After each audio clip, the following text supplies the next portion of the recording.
Happy birthday to you. Happy birthday to you.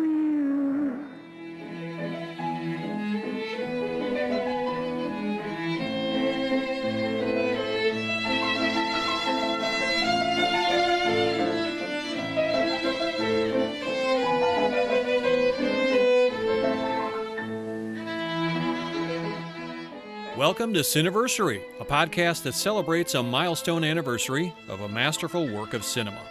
Every month we extend happy birthday wishes to a different film currently observing a joyous jubilee. We count that as anything from a 20th all the way up to a 100th anniversary. This, as ever, is your devoted host, Eric Martin, creator of the Cineverse blog and moderator of the weekly Cineverse film discussion group. And if you've just discovered us, welcome to the club. Regular listeners, your front aisle seat is right here waiting for you. The 1960s marked a decade of radical change across the globe in both political and socio-cultural ways. Kicking off that decade, a film from Italy by Federico Fellini shocked the world with its controversial characters, provocative content, sacrilegious suggestions, and deviation from traditional cinematic structure. That work was La Dolce Vita, starring Marcello Mastroianni, which debuted in Rome on February 3, 1960, and was well received by critics and audiences. Joining me in this installment, it's a friend to the show who last appeared 2 years ago when we celebrated the 60th anniversary of Fellini's 8½. Yes, indeed, it's filmmaker and Fellini scholar Antonio Monda, associate professor at New York University's Tisch School of the Arts. Together, we'll explore how La Dolce Vita broke new ground, why it's still relevant, its multiple themes, and much, much more. But before we hit the play button on that interview, we better get acquainted with our film du jour and catch you up contextually on its making and legacy. So, Federico Fellini's La Dolce Vita is a landmark Italian film blending satire, comedy, and drama. Written by Fellini alongside Ennio Flaiano, Tullio Pinelli, and Brunello Rondi, the film follows tabloid journalist Marcello Rubini, played by Marcello Mastroianni, as he navigates the decadent nightlife of Rome over 7 days and nights in search of love and meaning. Structurally, the film unfolds in a prologue, 7 main segments, an intermezzo, and an epilogue. Premiering in Italy, La Dolce Vita became both a critical and commercial triumph despite facing censorship in various countries.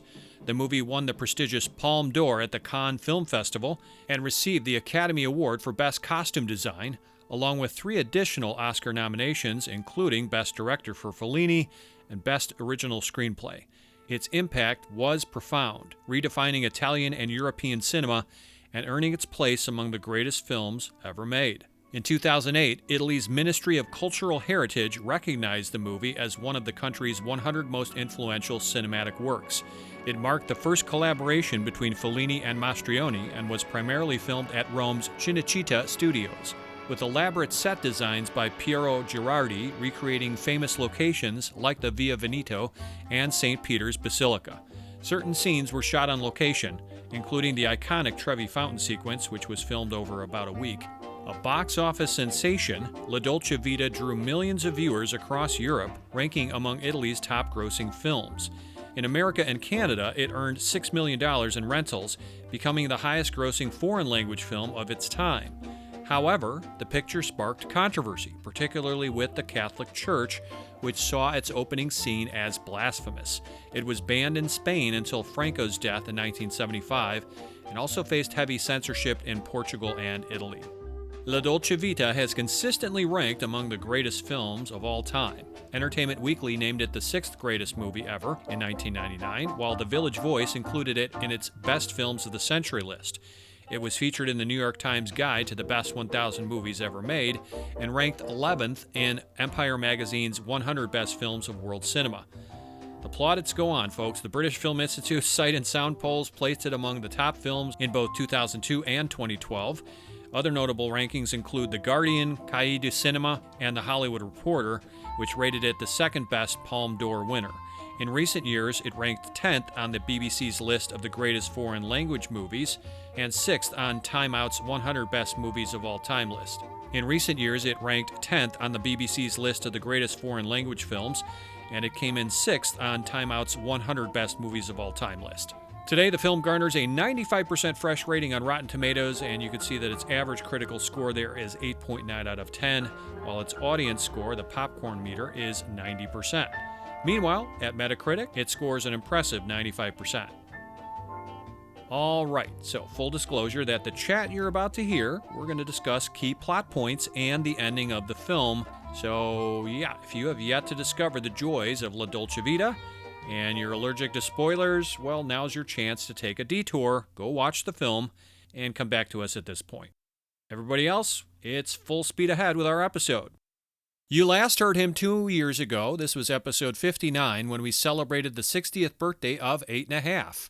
And we're thrilled that he's returned to our show. It's Antonio Monda, an associate professor of New York University's Tisch School of the Arts, the director of several documentaries as well as the feature film Dicembre, a film producer, an author of 7 novels and 5 collections of essays, the artistic director of the Rome Film Festival, and the curator of notable exhibitions at the Museum of Modern Art, Lincoln Center, and the Guggenheim Museum. Wow, that's a mouthful.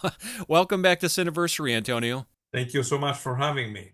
Yes, you immediately came to mind when I knew we were going to slate another Fellini film, and a big one. This is La Dolce Vita. It is the 65th anniversary month. So yes, we are celebrating this film. So can you recall when and where you first watched this movie and maybe the impact it had on you? To be honest, I watched the first time La Dolce Vita on television when I was a kid. Okay. And it was not the right and proper way to watch a masterpiece. But I was immediately impressed. I remember to watch it with my parents, and they told me, this is a great film, you should watch it. To be honest, I didn't realize how beautiful, how incredibly innovative and extraordinarily poetic the film is. But there were sequences that even then stay with me. For example, the opening sequence with Jesus Christ flying over the city. Right. Or another sequence that is the most tragic one, when Steiner, intellectual, commits suicide after killing his own children.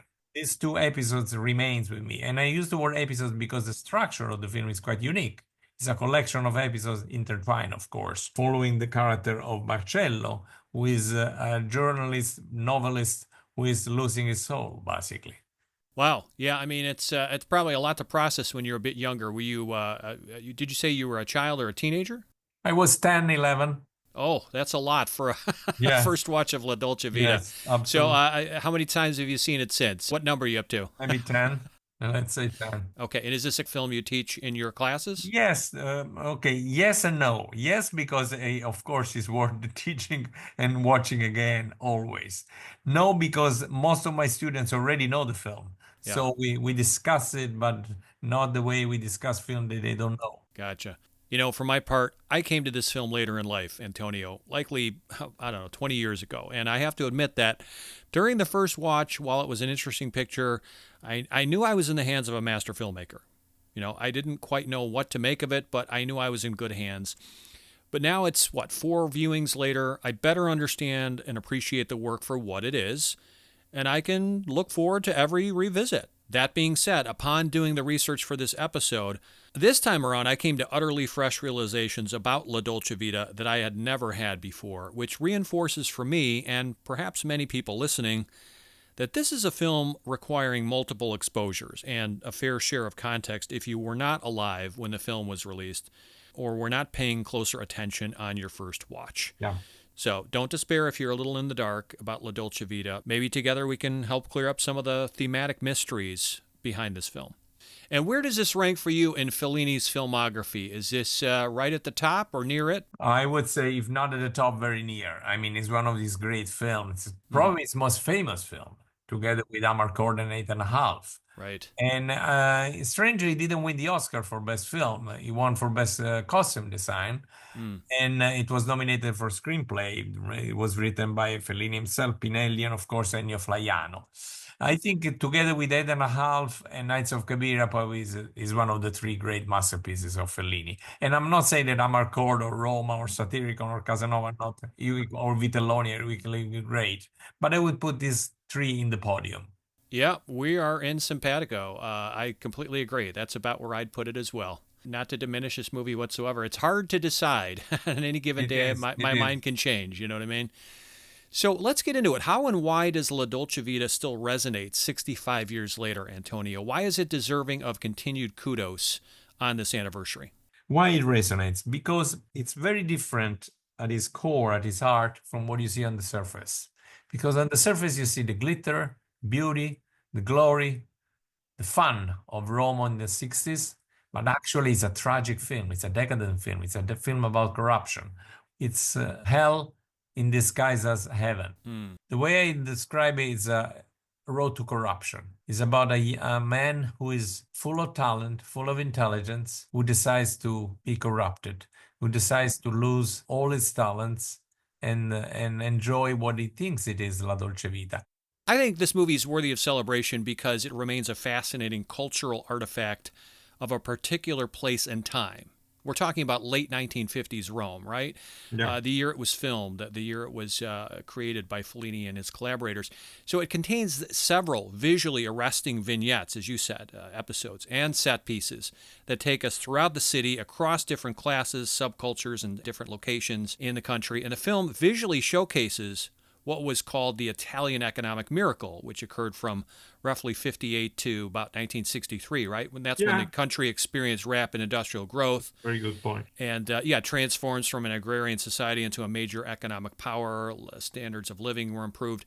And you see this here. It gives rise to two particular movements, cafe society and celebrity culture. Yes, you mentioned the Cafe Society, you know. As you probably know, the Via Veneto scenes, Via Veneto is one of the most famous streets in Rome, where most of the film happens. Right. It was completely rebuilt, reconstructed in Cinecittà. And this is the film where Fellini started to build everything in Cinecittà. And later in his career, he made the entire films inside Cinecittà, inside the famous or legendary Teatro Cinque, Theater Number 5. Uh-huh. But it was, of course, a way to portray the habitude of intellectuals, artists, wannabes to sit down in this cafe and discuss and gossip and most of the time wasted their times. Right. Yeah, but I mean, you mentioned the Via Veneto, and as well as different iconic Roman locations, the Trevi Fountain, St. Peter's Basilica, the Baths of Caracalla. I mean, many different places. It's almost a travelogue if you ever want to go to Italy. You mentioned the beauty of the imagery. We should praise the cinematographer, the great Otello Martelli, who made two films with Fellini, the other one being La Strada, which was an Oscar winner, by the way. Capturing a specific place and time, this movie does a fantastic job of that. But I think it's also stood the test of time, Antonio, thanks to, of course, the filmmaking choices, right? Because, as you were pointing out earlier, this is an episodic feature. And here Fellini isn't afraid to deviate from traditional narrative construction and to some extent rewrite the form itself, which keeps the picture feeling fresh and innovative. This is the film where he starts deconstructing the structure of narrative. This is not a film in 3 acts or anything like that. It's an episode after another. And this will be repeated, for example, in Roma or even in Amarcord. Yeah. It is not really, first act, then second act, and third act. Nothing like that. And in a sense, he follows his protagonist, identifies himself with the protagonist, and things happen, sometime in the most unexpected way. So instead of following a standard 3-act structure with a straightforward plot, you get these interrelated but not necessarily linear vignettes. I guess there's about 50 total scenes, but they each span maybe 14 to 30 minutes. Yeah. You follow the character over roughly 7 days and nights. Every episode, it seems to include or preface a nocturnal adventure and then the dawn that follows it. There's always a dawn. And along the journey, it seems the director discards the rules of conflict and closure, of continuity, and maybe redemptive characteristics that can make a protagonist sympathetic. I always ask the question, is Marcello sympathetic or pathetic or both? I would say both. You don't want to hate this guy because A, you know that he's intelligent, B, he's talented, C, he's weak and fragile, and somehow many of the things he does is something that most of the people would do. There is a moment that you mentioned before, the Trevi Fountain scene, one of the most iconic scenes ever filmed, where Marcello enters the fountains while Anita Ekberg is basically bathing there, and he says, "Why not?" Why not enjoy? Why not enjoy La Dolce Vita, the sweet life? This is what La Dolce Vita means. And somehow you see that Fellini feels that he would do the same. And by the way, the scene was shot in November, so the water was extremely cold. And both Mastroianni and Italiani were furious with Fellini. Okay. Wow, that's a fascinating little trivia bit there. But I'm just always amazed at how Fellini constantly surprises us, Antonio, with unexpected transitions, juxtaposed images, ellipses between scenes. You recall the opening helicopter sequence, and that what happens right after that? Well, it immediately shifts to this medium close up of this nightclub dancer, and he's clad in a Far East mask Yeah. and this exotic garb. Or you think of Marcello running into a church, a place maybe we least expect him to visit. Yeah. The abrupt swing from the dreamlike romance of the Trevi Fountain to suddenly the sun has come up, and a moment later Sylvia's fiance is slapping her and punching Marcello. So many examples. The lively party that transitions quickly to the grim discovery of Steiner's suicide and killing of his children. The debauched orgy that moves outdoors to the beach at quiet dawn. These are the things that resonate with me upon rewatches of this film. So a lot of the filmmaking choices here of the director, anything stand out for you in terms of what Fellini's doing here, visually or otherwise? Stand up for me is the fact that Fellini is not a realistic director, but it achieves realism because in life this is what happens. You go from horror and tragedy, like the Steiner sequence, to fun and to a decadent orgy, to the arrival of a big diva. Criterion Collection essayist Gary Giddens said, Fellini's best films live and breathe and morph, none more so than the picaresque La Dolce Vita, which may be his most nearly perfect, astutely rueful, least sentimental work. One of the most prescient of all films, it now triggers a different set of keywords than it did in the early 1960s. After a dozen years of neorealism, which cataloged the privations of post-war Italy, Fellini reinvented Rome as a caravan of dreams or nightmares, debauched, pathetic, yet perfidiously appealing, a tourist attraction, and also a recruitment station for the Inferno. I think it continues to be this cerebral experience. It requires more active participation from the viewer, I believe, and therefore it rewards people who ponder more intellectually about what Fellini and company are trying to say. It's thematically rich, it's creatively constructed. It's a thinking person's picture, although, granted, more passive viewers can still find it entertaining, visually gratifying, even if they're not exactly sure on how all the episodes fit together or they're not quite sure what Fellini's going for. You could still enjoy it on a more surface level, a visual level. But do you agree with me? This is a thinking person's picture. Absolutely. I want to add also that what is typical of Fellini, that even in his bleakest films, such as Satyricon, Casanova, or even Toby Dammit, Mm-hmm. it's always fun. There is always irony. There is always a moment of light. Right. And this is one of the reasons he's the greatest. Yeah, no, he seems to have a variety of tonalities, right? Like you said, the irony, the humor, but also heavy drama.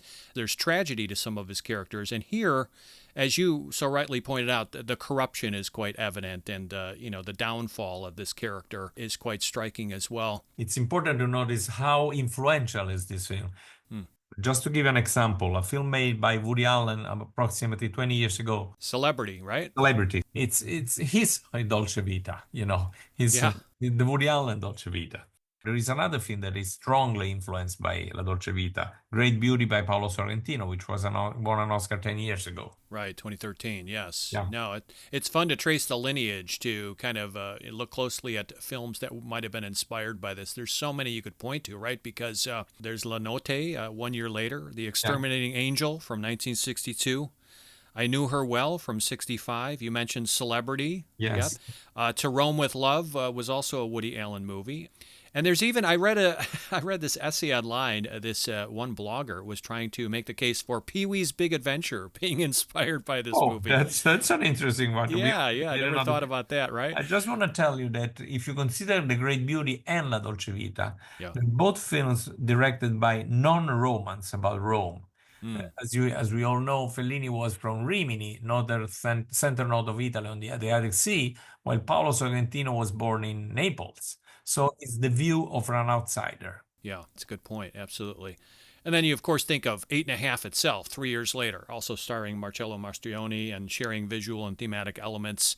The pervasive influence of this movie, it's easy to see. In that thought-provoking essay I quoted earlier, Gary Giddens provides ample examples of the film's pervasive reach and lasting impact in the short and the long term. Quote, La Dolce Vita augurs our obsessions with the loss of privacy and the rise of virtuality, the deadening of the senses and the addiction to technology, the corruption of media, the lust for fame, and the waning of lust when acculturation trumps individual agency. La Dolce Vita altered the look, style, and expanse of movies, popularizing overdressed Euro-chic ennui, deflating the pneumatic concupiscence of bombshell film queens, urbanizing the garden of earthly delights, and setting them to warped cabaret music. Movies were soon rife with Americans spending 2 weeks in another town, usually Rome. Alfred Hitchcock appropriated the sequence of Anita Ekberg waiting in Trevi Fountain as backstory for The Birds. Bob Dylan rhymed La Dolce Vita and Rita in his song Motorcycle Nightmare.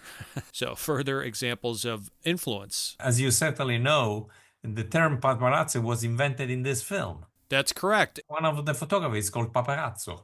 Absolutely, right. So this film is, if nothing else, and certainly also La Dolce Vita is a term that was invented on this film. You stole my thunder, absolutely. And even Fellini-esque becomes kind of a term in the dictionary after this movie to some extent. So it's responsible for originating at least 3 words or phrases that took root in the culture of consciousness. Yes. That's a heck of a legacy right there, just adding to the vocabulary. But yes, you're absolutely right. The movie made Marcello Mastroianni an international star. Absolutely. And I think his most frequently used actor from that point forward. Is that correct? Absolutely. Yeah, so at least 5 times he collaborated with Fellini, I believe. So, yeah, I mean, as far as influence, I think we've made a good case that this movie was quite inspiring and influential. What's interesting, too, is to kind of look at maybe things that inspired La Dolce Vita itself, maybe literary predecessors, things like Dante's Divine Comedy, maybe the Wasteland poem by T.S. Eliot. That's a very good part. Proust's In Search of Lost Time, The Great Gatsby comes to mind. Of course, films, too, like Ace in the Hole by Billy Wilder, or Le Amici or Il Grido by Antonioni. But you mentioned the Divine Comedy, but it goes the other way around, meaning the Divine Comedy, and that's why it's called a comedy, it starts from hell, from Inferno, and goes to paradise. Here we see exactly the opposite.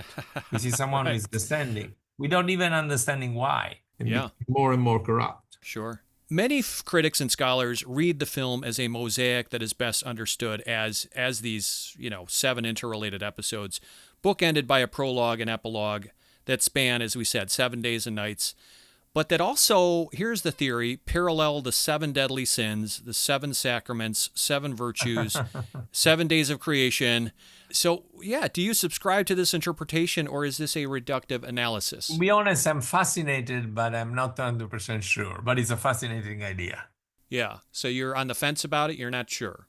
I'm not sure, but it's something that I want to think about. Okay, you have heard about it, right? I mean, this is something that's come up. Yes, but I'm not totally convinced. It's a fact, since you mentioned the 7 deadly sins, this is a film that deals directly with Fellini's own Catholicism. Actually, Pasolini, when he watched the film, Pierpaolo Pasolini say this is an absolutely Catholic film.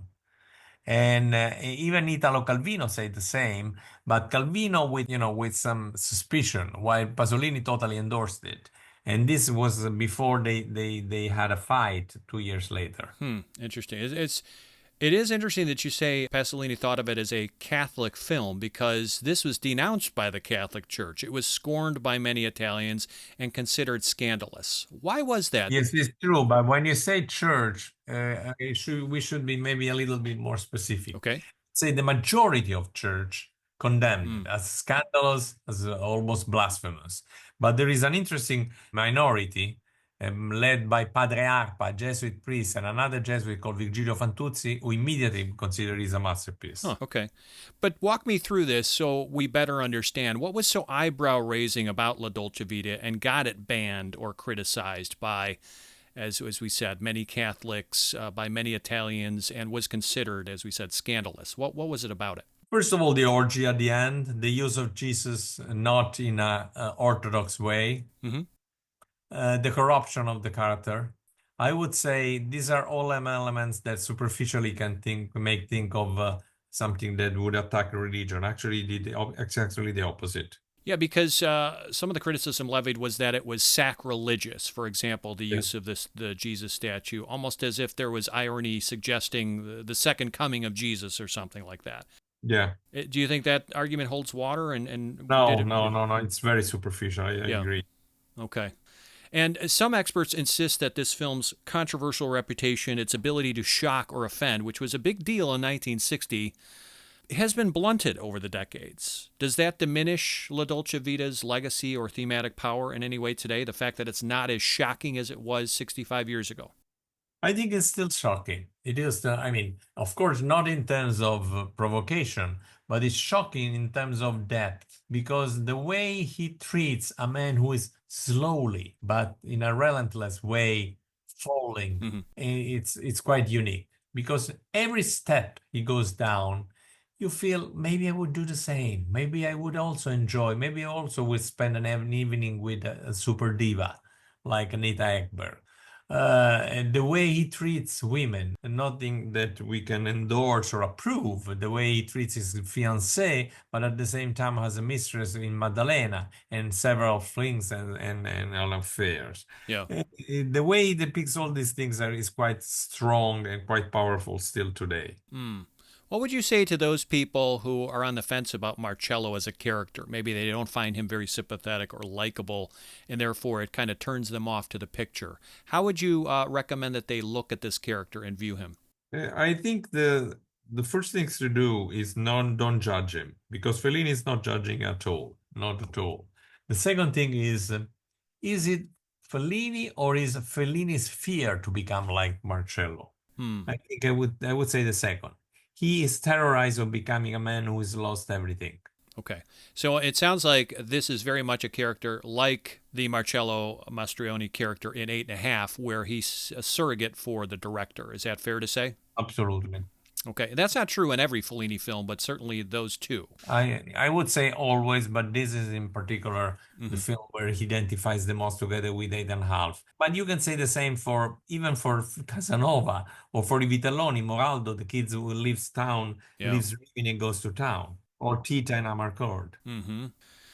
All right. Well, I want to get into the themes, the subtext, the messages explored in La Dolce Vita, because a lot of people may go straight to this section of the episode and want to know, what is it all about? What's going on here? So what is this film trying to suggest or tell us, Antonio? One of the things that is there, I mentioned before Catholicism, the presence of religion or transcendental in a very secular or in a more and more secular society.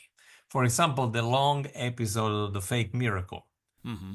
On the surface, it's about a fake miracle, the way these kind of episodes are used and abused. On the other hand, you see how this is an answer to something eternal, the need and the desire for something that can redeem our lives. Mm. So you have Christ that dominates the city, but at the same time is something that makes things different, that someone, even the one who don't believe, cannot ignore. And at the end of the film, you see this beautiful girl singing, dancing, and calling, and Marcello, who has lost his soul, cannot hear. But she keeps calling him because grace never disappears. It keeps calling you. It keeps showing you the way. This is key, trying to interpret the ending of the film with this washed up sea creature. And why, for that matter, does Paula turn to look at the camera? The waitress, she faces us. So what's going on here? There are three key protagonists in this scene. The monster, something horrible that is coming from the sea that conquers the center of the scene. And on the two sides, a young woman with her purity who represents grace, a man who is becoming more and more corrupt and decadent, who has lost the grace. But the moment she sees us the camera, not very differently from Giulietta Massina in Nights of Cabiga, Cabiga smiling at the camera, tells us that she keeps repeating that gesture. She keeps calling and trying to show Marcello the road, show the way to be saved. Yeah, there's different readings of this. The dead aquatic animal, I guess it's maybe a manta ray, so it's not like something they just made up in the prop department, but Yeah. it's washed up on the beach. Maybe it can be loosely interpreted as a symbol of a dead Christ, because Jesus is often associated with fish and Piscean imagery.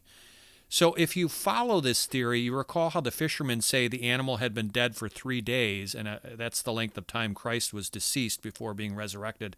The film also opens, as we talked about, with the striking imagery of that gigantic Jesus statue being helicoptered across Rome. So maybe this dead fish visual serves as a spiritual shifting to secular kind of bookend to the narrative, Marcello's story as well as Italy's story through the eyes of Fellini. And if you follow that, the waitress Paula is present in this scene for thematic reasons, as you were talking about, and to remind Marcello of their first encounter at the cafe. Now, what happened at that first encounter? That's when he was attempting to be a serious writer, but he doesn't recognize or hear her, as you said, which intimates that maybe he's completely forgotten that ambition or talent and is deaf to a higher calling, the grace that you were talking about. And remember how at the opening of the film, Marcello, he's aloft in the helicopter, he experienced a similar problem hearing and communicating with the rooftop sunbathers, right? Yeah. But she breaks the fourth wall, and she turns to stare directly at us. That continues a recent European and French New Wave tradition, right? Because there are characters in films by Bergman, like Summer with Monica from 1953, or famously, Truffaut in The 400 Blows from a year earlier. Absolutely. Godard, Breathless, same year. They do the same. They face the viewer. And a similar shot occurs earlier in La Dolce Vita. You think of when Steiner and his wife briefly stare into the camera. Is it a POV shot? I mean, it's been argued it isn't, but it is really striking that she turns to face us. But that image of Paula, she's this relatively insignificant character who functions more, I think, as you said, as a symbol of purity, of innocence, of simplicity. Maybe looking directly at us, it implies that she's also looking directly at Marcello and vice versa. But that semi-smiling look on her face, a face described earlier by Marcello as angelic, maybe it gives Marcello and the audience hope that he can choose a more virtuous path in the future if he wants to. Do you believe that his destiny is not written and he can change paths? The fact that the manta ray or that monster is Christ is certainly an interesting reading. Is this something that Fellini wants? I don't know. But definitely is something dead, something that is captured and is dead, is no longer has the strength and the power to redeem. Mm-hmm. But even if we consider that Christ dead and not resurrected, the little girl, the young girl, has the power, the strength, the purity, the beauty of resurrect him. That's the connect the dots moment that I was waiting for. That makes sense. Yes. Yeah. So it sounds like he can change paths. He can redeem himself. We're not going to see it. It's an ambiguous ending, but maybe there's some hope, some optimism. It's not all downward spiral. Absolutely. And you mentioned also the Steiner sequence. It's one of the most atrocious moment of the film. It's wonderful the way he directs it. Sure. And the beauty of it is the way it's constructed in terms of narrative. You see the wife of Steiner, who is the only one who survives the horror of the massacre, who is coming back with a bus to her home, and she finds dozens of photographers. Oh, it's horrible. She doesn't know why they're taking pictures. And you realize watching the film for the first time that something is happening. And the more she gets closer to the apartment, the more you realize something monstrous is happening. The way he constructed is really masterful. Yeah, but it also speaks to the irony that Fellini likes to infuse in his pictures like this. Irony and hypocrisy. Yeah. That's an example. Like Marcello often tries to evade the media spotlight when it shines on him, yet he's a card-carrying member of the media. We observe his friend Paparazzo cross himself religiously before taking a photo for his tabloid rag, during the Field of Miracles segment with the kids. Marcello and Emma, they're constantly fighting and breaking up only to quickly reunite. Emma realizes that the children's claim to have seen the Madonna is a sham, yet what does she do? She still prays for Marcello's affection. She joins the crowd in tearing apart the tree. Yes. Marcello lionizes Steiner and seeks to emulate this mentor, but is completely disillusioned when, of course, Steiner kills himself and his kids. And you remember one of the last things that Steiner tells him, we should live in the perfect beauty of the work of art. It's an impossible dream. Since it's impossible, he decides to destroy himself and his own family. Yeah, but again, irony and hypocrisy, like things, the tables are turned, the carpet is pulled out from underneath Marcello and us often in this movie. But as far as other themes, just to kind of round it out, I think you were talking about it earlier, the sacred versus the profane, because time and again, La Dolce Vita juxtaposes these two polarities with memorable images, contrasting ideas, the two symbols of Christ that open and close the film, if you choose to read it that way. The bikini-clad beauties and sensationalistic journalists that are juxtaposed with the vision of Christ itself. Mm-hmm. Sylvia, who is this idealized, very visible, perfect woman. And then the contrast with that is another idealized but invisible female, the Virgin Mary. Yeah. The carnivalesque media circus that's created on the would-be sanctified site, the hallowed organ music played from the church as opposed to the secular pop tunes emanating from the nightclubs. So the sacred versus the profane is certainly at play in the movie. Certainly another key takeaway from La Dolce Vita is moral vacuity and ennui in an increasingly vapid culture and self-indulgent society. I think the movie hints at the dangers of course, decadence, hedonism, celebrity culture, lack of empathy, and ethical indifference in an increasingly secular world that values immediate gratification. And here, I'm going to quote Slant Magazine reviewer Matthew Connolly, who I think sums it up pretty well. Fellini's coolly damning masterpiece observes a vast array of celebrities, scenesters, performers, artists, dilettantes, would-be intellectuals, and hangers-on of all shapes and sizes, every one of them fiddling while Rome burns, or at least creaks under the weight of its own spiritual malaise. Any other themes stand out to you? The city, the way he depicts the city. There are moments where you see exactly how Rome was in the 60s, in the very early 60s. In other moments, he builds sets in Cinecittà. In other scenes, you see from the window, for example, il Palazzo dello Sport, the Palace Sport, but it's completely as a maquette, it's designed. So he likes to put together, as usual, reality and dreams. Yeah. Don't forget that Fellini is a man of dreams. Yeah. So fantasy versus reality, maybe realism versus illusion is at work here as well. But at its heart, this movie is really about existential conflict, right, Antonio? Because our protagonist has to choose between indulgence versus integrity, style versus substance, short-term gains versus long-term fulfillment. He's torn between the pleasure principle, the sweet life of tabloid journalism and its decadent perks, or the less glamorous literary and intellectual pursuits as a serious writer, and he vacillates between disposable partners who offer pleasurable but fleeting and meaningless sexual flings, and then there's the relationship with his fiancée. She can love him for a lifetime, but she crimps his lifestyle and his ambitions with her clinginess and jealousy. Recall how Steiner's friend Laura tells Marcello, "You have two loves, and you don't know which one to choose, journalism or literature. Beware of prisons. Remain free, available, like me. Never marry anything. Never choose. Even in love, it's better to be chosen. The great thing is to burn and not to freeze." And then Marcello remarks, "I need a change of scene. I'm wasting my life." You ruminate as well on how Marcello is often shown ascending or descending levels, right? Staircases, scaffolding, a helicopter. These upward movements, including his stair climb up St. Peter's Dome, Marcello's ascent to Steiner's high-rise apartment, and, for that matter, his elevation to the loft where Steiner plays the organ, they all possibly suggest a moral uplifting or his attempts to attain a higher ideal, I think. Downward movements, such as going down to the crypt, the prostitute's home, or maybe the underground nightclubs, they signify a fall from grace, a lowering of standards, I think. To me, Antonio, La Dolce Vita is also a movie about frustration, centered on sexual, career, and relationship disappointments and dissatisfaction. Because time and again, Marcello, and then even his father in a later scene, he's thwarted from kissing or coupling with an object of desire, greeting yet another new dawn without fulfillment, release, or epiphany. And you think about how after Steiner's fall from grace in his eyes, Marcello apparently drops any hopes of pursuing serious writing, abandoning journalism altogether to become this even less respectable press agent. He's transformed into a hollow, pathetic figure of self-loathing. Roger Ebert, in his great movie essay on the film, called it an allegory, a cautionary tale of a man without a center. So he's really got a serious existential conflict on his hands. Absolutely. Yeah, so it is the 65th anniversary of La Dolce Vita. Birthdays are a time for giving presents, but it's the fans who continue to receive the gifts. So, Antonio, what is this film's greatest gift to viewers?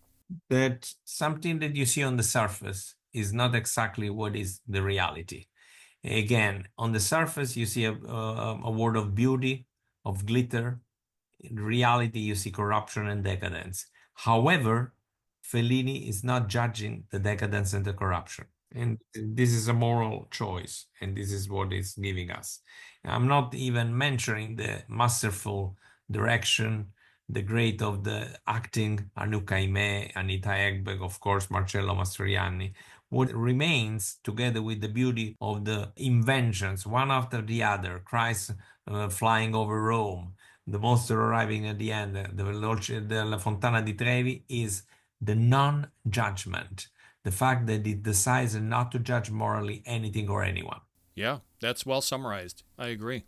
Okay, in answer to this question, I believe the picture's most valuable largesse to the masses who continue to flock to the shrine of Fellini is its ability to both entertain and illuminate, to completely capture our attention with its loose episodic structure, yet also provide a moral message without any sermonizing, as well as a fairly clear, if frustrating, character arc in the form of Marcello, a man torn between two modes of living who ultimately chooses the easier path, the sweet life of this film's title. Yeah. The multiple vignettes, they serve as short films within the film, and they'd make fascinating feature-length narratives of their own if expanded upon. Yet, collectively, I maintain they're greater than the sum of their parts because each episode contributes to the overall mosaic that is Marcello, a figure who's more than a conflicted journalist pulled in two opposing directions. I think he represents Italy itself at a crossroads moment in its history when the traditions and beliefs of the past were being supplanted or challenged by contemporary ideas and trends that seemed to value vice over virtue, fame and fortune over integrity, commercialism over intellectualism, and profligacy and selfishness over good taste and goodwill. Yes. This, to me, is a film of ideas that challenges the viewer to think beyond the basic narrative, to learn more about the cultural context of this period in Italy's history, and to look for parallels and dichotomies within each of the chapters presented. So, yeah, for what it's worth, that's my greatest gift. Absolutely. Are there any current or forthcoming projects, Antonio? Are there any events or appearances or otherwise that our listeners should know about? What are you working on? I'm doing several events in the next few weeks. Next Thursday, I'm hosting an event with Joshua Cohen. On March 2nd, here in New York, on March 2nd with Isabelle Huppert, and then with Jonathan Safran Foer. And on top of that, I'm completing my 10th novel on New York. Oh, wow. Do you have a name? The Italian title is Glorious Morning. Ah, okay. And when will that release? A year from now. Okay. How about any films, documentaries, any other? No, not now, not now, no. There is a possibility of they optioned this novel, but they optioned the manuscript, which is not ready. I see. So it happens maybe in 2 years or 3 years when you have the next conversation. I will tell. Gotcha. Anything else? Nothing else. All right. I want to thank you again profusely for spending time with us here and digging a little deeper into the mysteries, the enigma that is La Dolce Vita, and helping us uncover and mine its truths. It was a real pleasure talking to you again, Antonio. Thanks again. Thank you so much. Fantastic rendezvous there with Mr. Monda, whose valuable analyses and observations about all things Fellini, they're always appreciated here on Cineversary. Time again for standing ovations. This is where I give a shout out to a book, film, TV program, podcast, website, or other work that I believe would be of great interest to classic film lovers just like you and I.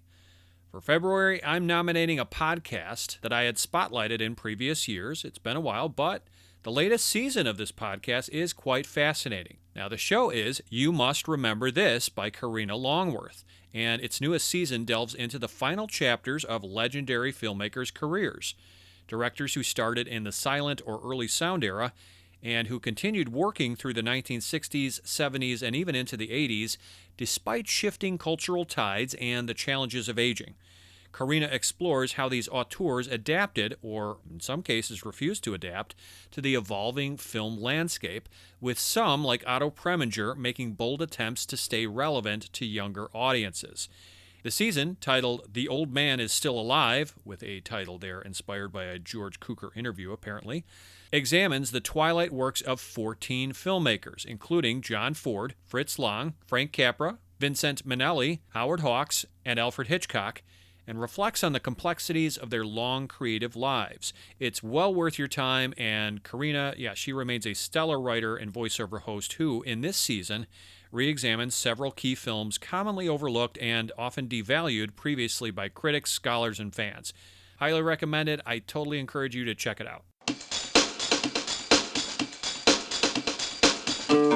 Did you know that Cineversary has its own website? That's right, we actually now have a vanity URL that's easy to remember, which will take you to a freshly designed portal where you can quickly access the latest episode of your favorite podcast, as well as all of our previous installments.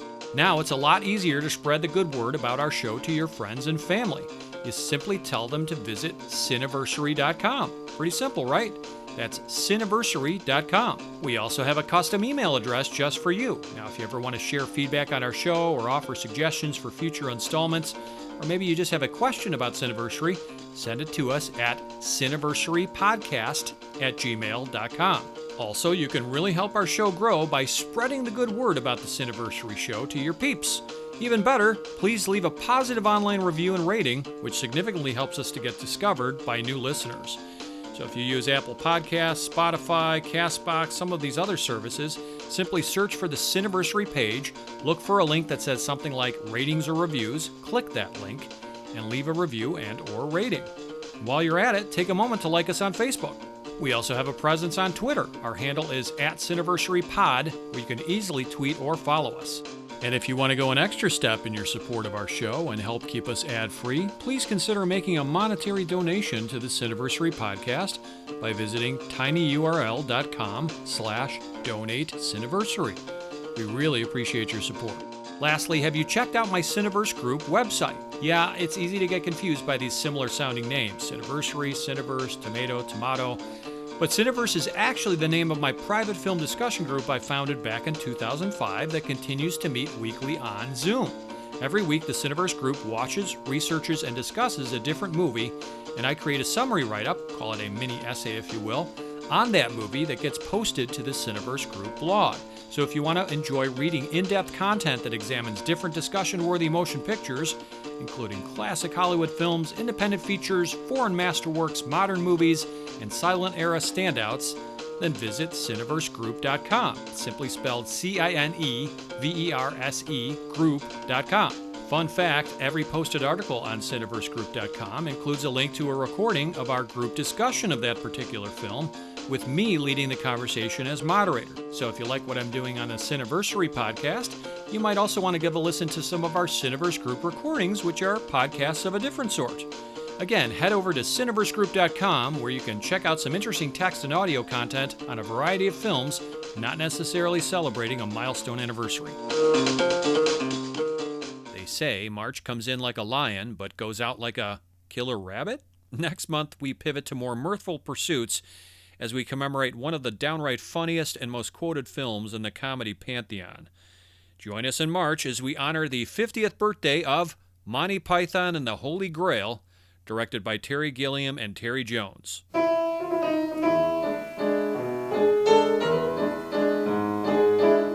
Until then, this is your humble host, Eric Martin, reminding you to butter up that popcorn, live a big screen surround sound life, and yes, indeed, cherish those classic movies. They're not getting older, they're getting sweeter. La Dolce Vita sweeter. As always, thanks for giving us a listen.